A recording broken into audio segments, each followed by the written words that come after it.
I'm a sucker for Sonic games, and Sonic Adventures 2 is no exception. One of the greatest games ever made by Sega, and very arguably known to be one of the greatest Sonic games ever. Very arguably, but it's very debatable, and it's very hard to say if this is the greatest or not. In my opinion, it's not the greatest Sonic game, but it is an epic one, to say the least. And also, it's the birthplace of my all-time favorite Sonic character, aka, it's in my name, Shadow. Now, all in all, there is a lot of great aspects of the game, but there are a few that basically hinder the gameplay experience altogether. And I will explain this, and look, don't get mad at me here, because I think a lot of you can agree with me, but some of you might be a little bit pissy about it. Now let's start out with the story. The story starts you off in a helicopter, apparently arrested by an agency named Gun for a crime that apparently you did not commit. Shocker, huh? Now it starts you off pretty nicely. The graphics for the time, when I look at this, is pretty good. I don't notice any difference from this and the Dreamcast. Only a few minor differences, a little texture, but all in all, very great.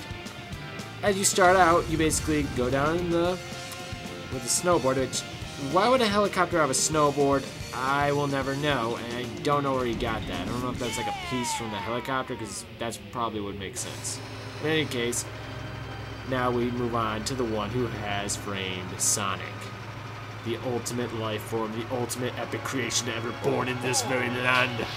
He comes and rises from the depths of hell itself. It is Shadow the Hedgehog. You also can find him on MySpace. Are you trying to spoil my plans again? So, the basic plot of it is two evils basically in this case, such as Eggman and Shadow teamed up. So in this case, Eggman tries to take over the world again. As Sonic notices, oh, what do you know? Our good old buddy Shadow has just arrived, and what do you know? They look identically alike. So Sonic puts two and two together and figures out this is the man who framed him.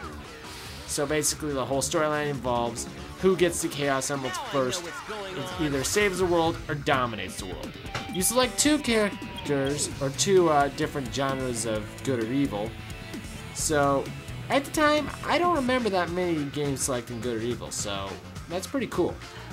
Now, there are some classic characters in here, and some new characters, such as Rouge the Bat.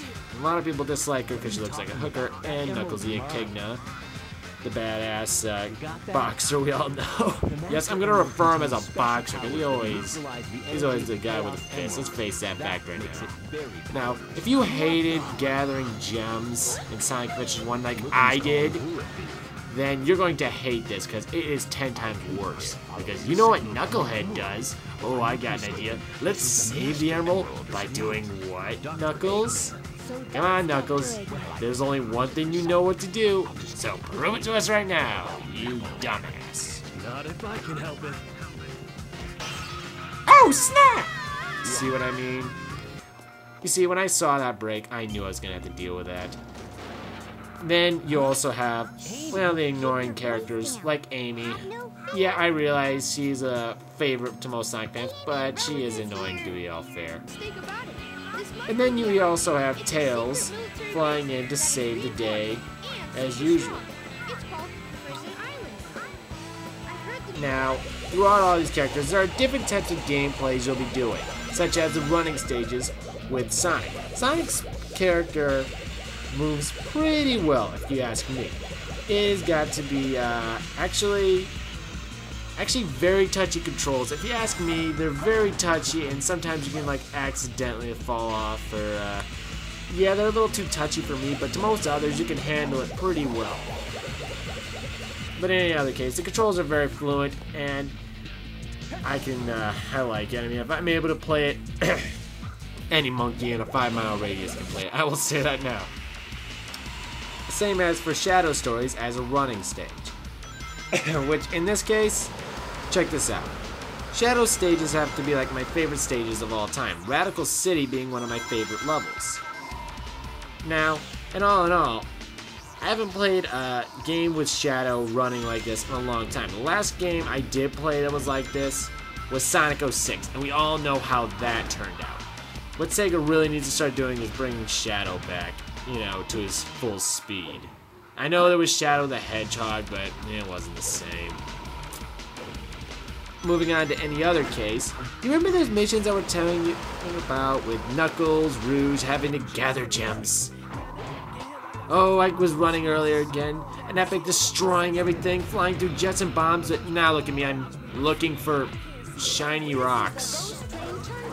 Where did it all go so wrong? I ask you, where did it go so wrong?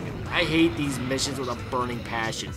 I spent half the missions and half the time looking for these gems. My mind was literally numbing.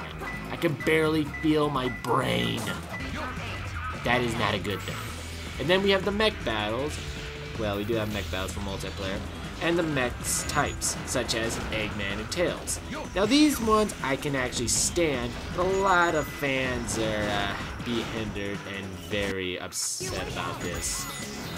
Now when it comes to controls for the mechs, they're very fluent and very easy to handle. I can handle these, but they can be a bit boring at some times, but not nearly as long and as boring as the gem gathering. And there's also multiplayer. I don't have anyone here for multiplayer. So you really think I live in the middle of nowhere, people, and my parents they wouldn't play this. So keep this in mind. The multiplayer's there, but I have no idea, so I can't comment. Well, all in all, this game is great. I would suggest it to any diehard Sonic fan. And sure, there may be a few bugs, a few glitches, but I would give this a fair 9 out of 10. Rock on, Shadow.